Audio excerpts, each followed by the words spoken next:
Okay, we're going to look at the big F. There he is. F, X, the big F. Okay, the first thing to say is in front of us we've got a probability distribution, and if we see anything with this big F, what we're going to do is it just means the sum of the probability and all the probabilities beneath it. So if we see F3, what it's basically asking us to do is to sum all the probabilities where x is less than or equal to 3. So that means this one, and this one, and this one. It basically means the probability that x equals 3 plus the probability that x equals 2 plus the probability that x equals 1.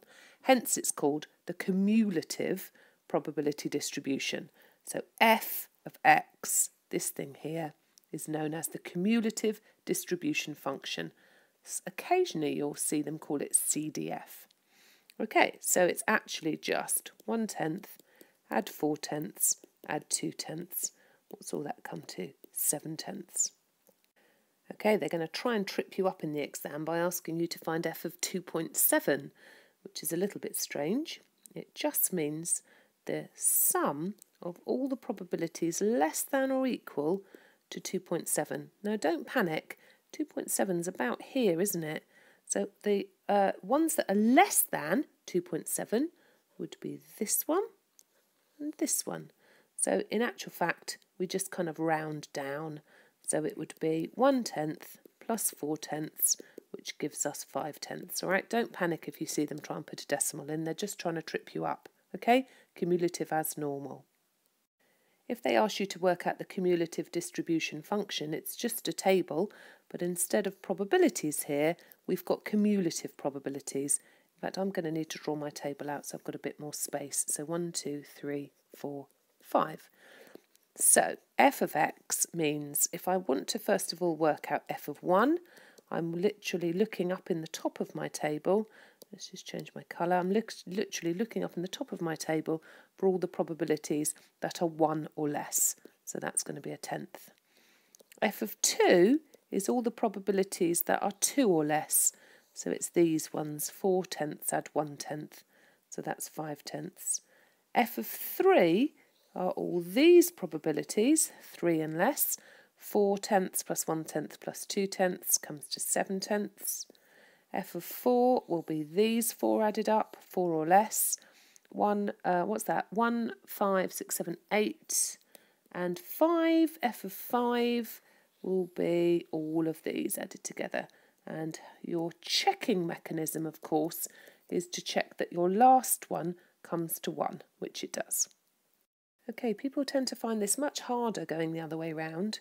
We've got a cumulative distribution table. We can see that with this big F. And we're being asked if we can find the original probability table that it came from. So the easiest way to start is to start at the end. And if you have a look here, you can see that F5 is 10/10. Well, we know that all the probabilities up to 5 would be 1. And then let's have a look at the one before it. So F4 is 8/10. Now, actually, what that means is that F5 is all of those, right? So that's where F5 is 10/10. That's us adding up all of those probabilities. And if we added up just the first 4, we'd have F4 as 8/10. So I hope you can see that what would be left over in this little space here would be 2/10. And therefore that must go in there. Okay, if we keep going, the next one, F3, is 4/10. So if we add that to our diagram, if we sum up to 3, so F3 is coming out as 4/10, which must mean that this little gap here is the difference between the 8/10 and the 4/10. So it must be 4/10 in here. All right, so he can move up into there. All right, let's keep going. F of 2 is 2/10. So if we see what that looks like, it means those probabilities up to there added up will give us 2/10. And if we have a look on our little gap, the difference between 4/10 and 2/10 must give us this value here. So that must be 2/10 in here.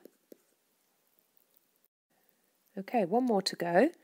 F1 is a tenth.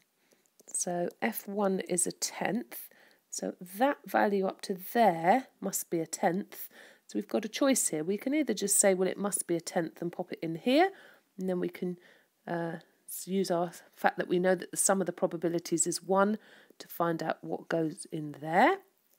Or we can just do what we've been doing before, which is we can say to ourselves, F1 is a tenth, and therefore this little gap in here is the difference between 2/10 and 1/10, which must be a tenth, and that goes in there.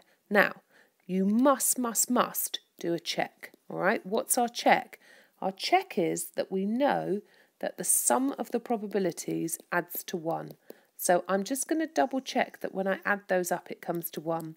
1/10 add 1/10, add 2/10, add 4/10, add 2/10 is 6, 7, 8, 9, 10. It comes to 10 out of 10, so I must be correct.